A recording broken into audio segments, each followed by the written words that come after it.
नमस्कार, मैं हूं संजीव श्रीवास्तव। आप देख रहे हैं 4 PM न्यूज नेटवर्क। क्या ज्योतिरादित्य सिंधिया से भारतीय जनता पार्टी का मन भर गया है? क्या बीजेपी को उनसे जो हासिल करना था वो पूरा हो गया और अब वे किसी काम के नहीं बचे हैं? या फिर सिंधिया स्वयं आर पार के मूड में हैं? ये और ऐसे अनेक सवाल मध्य प्रदेश के राजनीतिक गलियारों में तेजी से गूंज रहे हैं। दरअसल मध्य प्रदेश के विजयपुर में उपचुनाव हाल ही में जो विधानसभा सीट के लिए हुआ, उसमें हार के बाद एक जबरदस्त द्वंद्व सिंधिया और भारतीय जनता पार्टी के बीच होता नजर आ रहा है। हालांकि जो सिंधिया हैं वे मोदी O3 में अपने आप को बहुत एक ऐसे जो उनके साथ जो कुछ हुआ है मोदी O3 में, उसके बाद से साफ नजर आता है कि वो कंफर्ट नहीं है। मोदी O2 में उन्होंने बगावत की थी कांग्रेस से 2020 में और 2 दर्जन विधायकों को अपने साथ ले जाकर कांग्रेस के कमलनाथ की सरकार गिराई थी और उसके बाद भारतीय जनता पार्टी की मध्य प्रदेश में सरकार बन गई थी।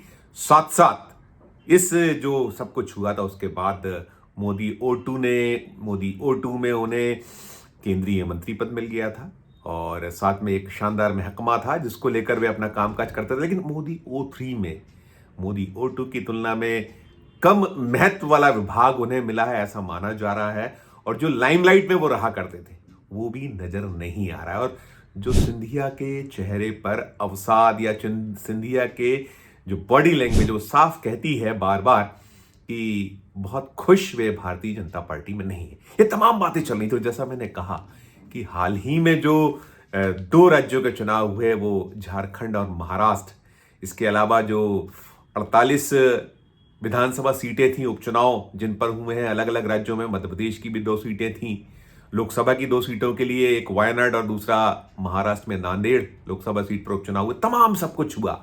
लेकिन सिंधिया का जैसा उपयोग बीजेपी में मोदी O2 में हो रहा था वैसा होता नजर नहीं आया। और अभी ये जो रार छिड़ी हुई है, तकरार चल रही है मध्य प्रदेश में, श्योपुर जिले की विजयपुर सीट को लेकर जमकर एक तकरार मची हुई है।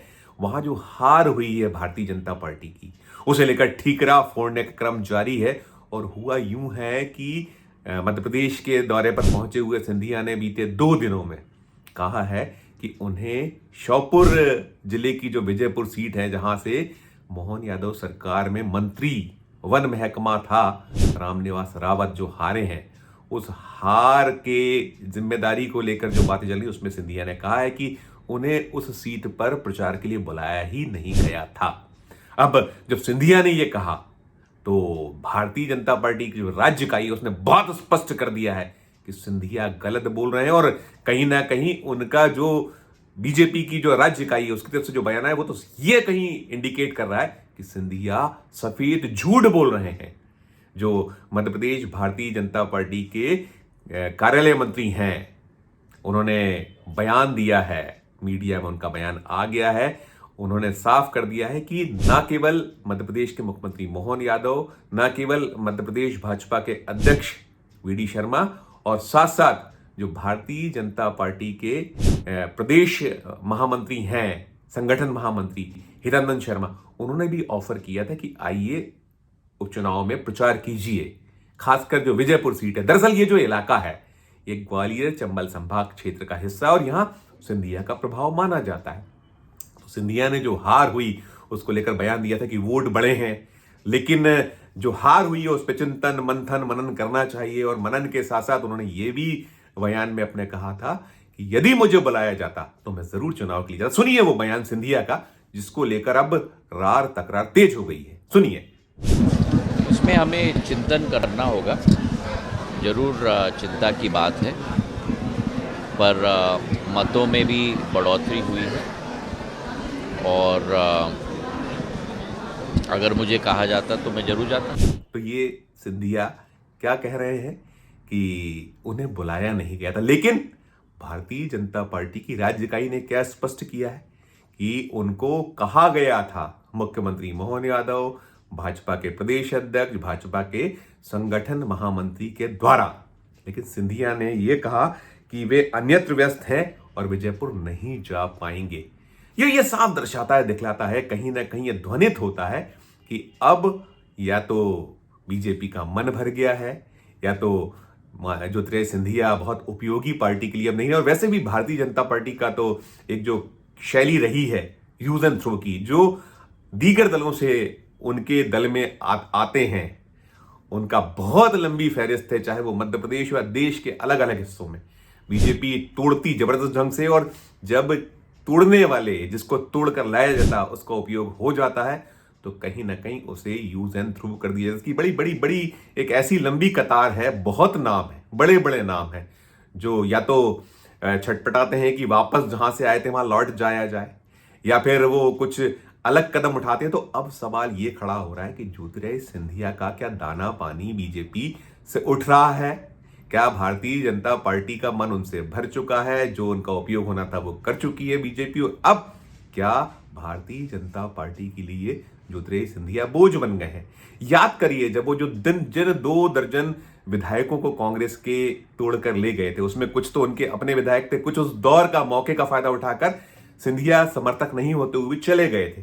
क्या हश्र है उनका मध्य प्रदेश में? बहुतेरे लोग उस समय लगभग सभी को मंत्री बनाया गया था, सभी को दोबारा टिकट दिया गया था, उसमें से बहुत से लोग हार गए थे, पता नहीं है, छटपटा रहे हैं, परेशान हैं। और भारतीय जनता पार्टी में मध्य प्रदेश में तो बहुत जगह ऐसा है जो कांग्रेस से आए हुए थे बीजेपी में, 2 वहां पावर सेंटर हुए कि 2 अलग अलग, एक सिंधिया बीजेपी वाला गुट हो गया, एक ओरिजिनल भारतीय जनता पार्टी गुट हो गया। और बहुत नेता बार बार कहते रहे हैं बीजेपी के कि हम कब तक ढोएंगे, जिनसे लड़ते रहे, जिनको हमने बरसों बरस किला लड़ाया जिनसे पार्टी के लिए, अब वो हमारे ऊपर कैसे हावी हो सकते हैं? लेकिन ये तो राजनीति है, वक्त की एक नजाकत होती है, और भारतीय जनता पार्टी की तो शैली या एक तरीका है उसका राजनीति का कि कैसे अगले शख्स को खत्म करना है। तो अब बहुत सारे सवाल यही उठ रहे हैं कि क्या ज्योतिरादित्य सिंधिया का जो उपयोग करना था भारतीय जनता पार्टी को वो कर चुके हैं? देख रहे हैं हम लगातार ये मोदी O3 में बॉडी लैंग्वेज की जो मैं बात कर रहा था ज्योतिरादित्य सिंधिया की, साफ दिखलाती है, दर्शाती है कि वो खुश नहीं है, ये बार बार निकलता है। और अब ये सब जो हो रहा है, जिस तरीके की ये बयानबाजी है, ये मोहर लगा रही है कि ज्योतिरादित्य सिंधिया को जब राज्य इकाई तो मोदी शाह की बीजेपी है, मोदी शाह के युग में सिंधिया के साथ कोई ऐसा नहीं कर सकता कि राज्य इकाई अपने मर्जी से कर रही होगी। ये कहीं ना कहीं ऐसा माना जा रहा है, ऐसा समझा जा रहा है कि ये दिल्ली के भी कहीं ना कहीं इसमें मूक कम से कम स्वीकृति है या कोई इंडिकेशंस है कि जो कुछ हो सकता है। क्योंकि मध्य प्रदेश भारतीय जनता पार्टी कार्यालय मंत्री का एक सनसनीखेज बयान, एक ऐसी जो वक्तव्य जिसमें यह साफ ध्वनित हो रहा है, साफ निकल कर आ रहा है कि सिंधिया सही नहीं बोल रहे हैं। उन्हें न केवल जो विजयपुर वाला जो विधानसभा उपचुनाव है वहां, बाकी उसका उपयोग जो हो सकता होगा बीजेपी कर रही होगी तो और भी चीजें खुलेंगी, लेकिन अभी तो जो विजयपुर को लेकर आड़ छिड़ी है और जो वहां हारे हैं बुरी तरीके से राम निवास रावत, कभी ये ज्योतिरादित्य सिंधिया के ही समर्थकों में शुमार होते थे, वहां से लगातार कांग्रेस के टिकट पर जीता करते थे। 2023 का विधानसभा चुनाव भी उन्होंने कांग्रेस के टिकट पर जीता था, और जब सिंधिया टूटे थे 2020 में तब वो नहीं छोड़कर गए थे कांग्रेस को, कांग्रेस में बने रहे थे। और ऐसे भी अवसर आए थे जब उन्होंने जो कांग्रेस को छोड़ने वाले लोग थे, चाहे वो सिंधिया हो या फिर और जो विधायक गए थे, उनको गद्दार कहने से भी नहीं चूके थे। तो एक वो भाव तो है, और सिंधिया को तो लगातार कांग्रेस ने जबरदस्त निशाने पे लिया हुआ था, उनको बार बार गद्दार कहा गया है, बार बार उन पर निशाने साधे गए, तो कैसे वो भूल सकते होंगे। लेकिन अब सिंधिया के समक्ष दुविधा है कि वो करें तो क्या करें। अभी तो उनकी स्थिति ना खुदा मिला ना विसाले सनम जैसी नजर आ रही है कि भारतीय जनता पार्टी उनसे पल्ला झाड़ते नजर आ रही है, उनके ऊपर निशाने साध रही है, खुलेआम आ गया है बयान। तो कांग्रेस में वापसी जैसे हालात है नहीं। अभी जब वो मिले थे वहां दिल्ली में जो संविधान वाला जलसा हुआ था, प्रधानमंत्री या सरकार की ओर से जलसा था, उस जलसे में मुलाकातें हुई थी उनकी राहुल गांधी और जो कांग्रेस के राष्ट्रीय अध्यक्ष मल्लिकार्जुन खड़गे, तो वो एक चित्र ने बड़ा उसको लेकर एक चर्चाओं में रहे वो। लेकिन क्या कुछ सिंधिया का भविष्य होने वाला है, क्या रहने वाला है, इसे लेकर अब मध्य प्रदेश सहित देश भर में सवाल तो खड़े हो रहे हैं। और ये जो मसला मामला है मध्य प्रदेश की विजयपुर सीट पर हार का ठीकरा एक तरीके से अब कहीं ना कहीं सिंधिया के सिर फोड़ते हुए भारतीय जनता पार्टी की राज्य इकाई भी नजर आ रही है। अभी तक तो रामनिवास रावत की ओर से सांकेतिक तौर पर उनके जो समर्थक थे वो तो ठीकरा फोड़ ही रहे थे सिंधिया पर, या उनके जो सिपाह सालार उस क्षेत्र में सक्रिय रहते हैं कि वो भी एक हार का कारण है। रामनिवास रावत ने तो साफ कहा था कि मैं एक पूरी रिपोर्ट राज्य इकाई जो भारतीय जनता पार्टी की है उसे दूंगा, सौंपूंगा। तो अब ये मसला, ये मामला ज्योतिरादित्य सिंधिया के गले की हड्डी बनता साफ साफ नजर आ रहा है। और ये भी निकल कर आ रहा है कि शायद ज्योतिरादित्य सिंधिया से जो बीजेपी है किनारा कर सकती है या उसका मन भर चुका है। और सिंधिया जो अनकंफर्ट महसूस कर रहे हैं, दिख रहे हैं, जो उनकी बॉडी लैंग्वेज है, उनकी जो एक, मैंने पहले भी इसी को लेकर वीडियो कल बनाया था इस पूरे मसले पर, जब उन्होंने ये कहा था कि उन्हें बुलाया ही नहीं गया, वो बयान मैंने पुनः इस वीडियो में दर्शकों आपको दिखाया है, बताया। इसके बाद ही बीजेपी की ओर से सफाई आई है। तो अब निश्चित तौर पर यह मसला, मामला आसानी से ठंडा होगा, इसकी उम्मीदें कम है और रार तकरार निश्चित तौर पर बढ़ेगी। जो भी इस पूरे मामले मसले में अब सिंधिया का बारी रहेगी कि पहले सिंधिया का बयान, फिर बीजेपी की राज्य इकाई का बयान, उसके पहले बयान थे ही जिस पर सिंधिया का बयान आया था। तो अब क्या कुछ सिंधिया का बयान होगा, क्या कुछ सिंधिया कहते हैं इस बारे में, वो जो होगा हम अपने दर्शकों तक पहुंचाएंगे। लेकिन ये मसला, ये मामला मध्य प्रदेश में गर्मा रहा, उसमें निश्चित तौर पर दिल्ली में भी हलचल जरूर हो रही होगी। इस वीडियो में फिलहाल इतना ही।